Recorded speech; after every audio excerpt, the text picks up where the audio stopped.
সোমবার সকালে সবুজ রঙের বিশেষ প্রিজন ভ্যানে করে ট্রাইব্যুনালে আনা হয় ৩ সেনা কর্মকর্তাকে। জয়েন্ট ইন্টারোগেশন সেলে গুম ও নির্যাতনের ঘটনায় মানবতাবিরোধী অপরাধের মামলায় অভিযুক্ত এই ৩ জন।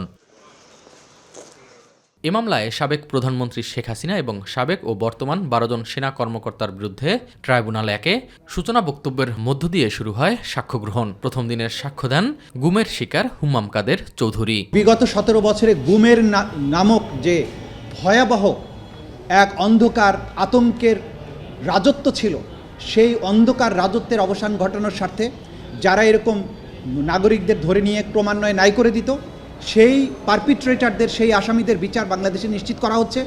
গ্রেফতার থাকা অভিযুক্ত ৩ সেনা কর্মকর্তাদের আইনজীবীরা জানান, মামলার সার্টিফাইড কপি হাতে না পাওয়ায় রিভিউ আবেদন করতে পারছেন না তারা। যেহেতু রিভিউ পিটিশনের পরে আমরা ক্রস করতে চাচ্ছি, কারণ আমরা তো জানি না আসলে চার্জ ফ্রেমিং আদেশে কি আমাদের বিরুদ্ধে আছে, সেই জিনিসটা যেহেতু আমরা এখনও জানি না, আমরা সার্টিফাইড কপি পাবো এবং পেয়ে আমরা রিভিউ পিটিশন দাখিল করব, সেটা শুনানি হবে, তারপরে আমরা ক্রস এক্সামিনেশনে যাব। কোর্ট বলেছে যে আমাদেরকে ক্রস এক্সামিনেশন করবার জন্য সময় দেওয়া হবে।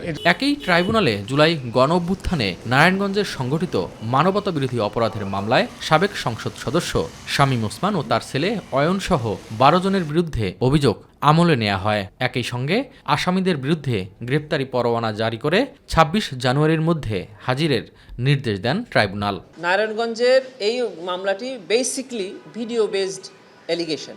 এখানে ভিডিওতে যাদেরকে দেখা যাচ্ছে এবং ওখানকার স্থানীয় যারা জুলাই যোদ্ধা এবং আন্দোলনকারী যাদেরকে সম্পৃক্ত করে সাক্ষ্য দিয়েছে, আমরা তাদের অভিযোগে এখানে এনেছি। এদিকে জুলাই আগস্ট আন্দোলনে রাজধানীর চানখারপুলে ৬ শিক্ষার্থী হত্যা মামলায় সাবেক ডিএমপি কমিশনার হাবিবুর রহমান সহ ৮ জনের বিরুদ্ধে রায় ঘোষণা হবে মঙ্গলবার। ২৪-এর গণ অভ্যুত্থানে আইন শৃঙ্খলা বাহিনীর বিরুদ্ধে রায়ের পথে থাকা এটি প্রথম মামলা। বলছি, প্রসিকিউশন মনে করে যে এই সকল আসামির বিরুদ্ধে অভিযোগ আমরা সন্দেহাতীতভাবে প্রমাণ করতে সক্ষম হয়েছি এবং আমরা আশা করছি যে ট্রাইব্যুনাল তাদের বিরুদ্ধে সর্বোচ্চ শাস্তি প্রদান করবে। এস এম আরিফ, মাই টিভি, ঢাকা।